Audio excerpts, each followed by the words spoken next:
আসসালামু আলাইকুম রহমতুল্লাহি ওয়া বারাকাতুহু। আমার গ্রামটা প্রায় ৪-৫ কিলোমিটার লম্বা, দুইটা গ্রাম, মধ্যখানে খাল, একটা খালটাও ৪-৫ কিলোমিটার লম্বা। আমি ছোটোবেলায় দেখছি যে আগের সময় মানুষের গরু ছাগল মারা গেলে নদীতে ভাসাইয়ে দিত।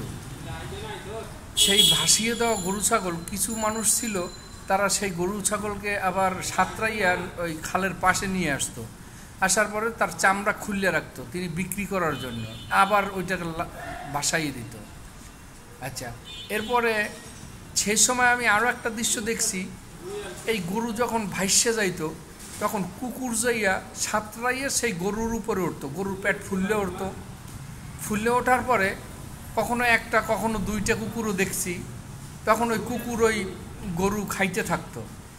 আর রাস্তার দুই পারে দিয়া কিছু কুকুর ঘেউ ঘেউ করতে করতে দৌড়িতে থাকতো। ওই স্রোতে যখন ভাটা লাগতো তখন ওই লাশ ভাটায় একদিকে যাইতে থাকতো, যেমন ভাটা লাগলেই দক্ষিণ দিকে যাইতে থাকতো, তখনই ওই কুকুরগুলা ওইভাবে রাস্তার দুই পাশ দিয়া অন্য অন্য কুকুররা ঘেউ ঘেউ করতে করতে ওই গরু ভেসে যাইতো।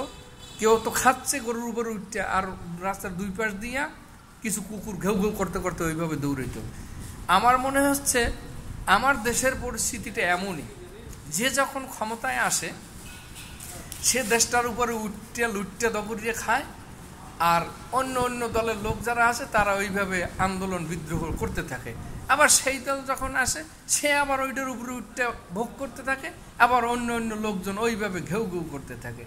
আসলে এটা তো কোনো সলিউশন না, এটা তো কোনো সলিউশন না। আমাদের দেশের আইন কানুন এতই ঠুনকো কেন? এমন কি কোনো আইন করা যায় না যাতে এই পরিস্থিতিটা না হয়?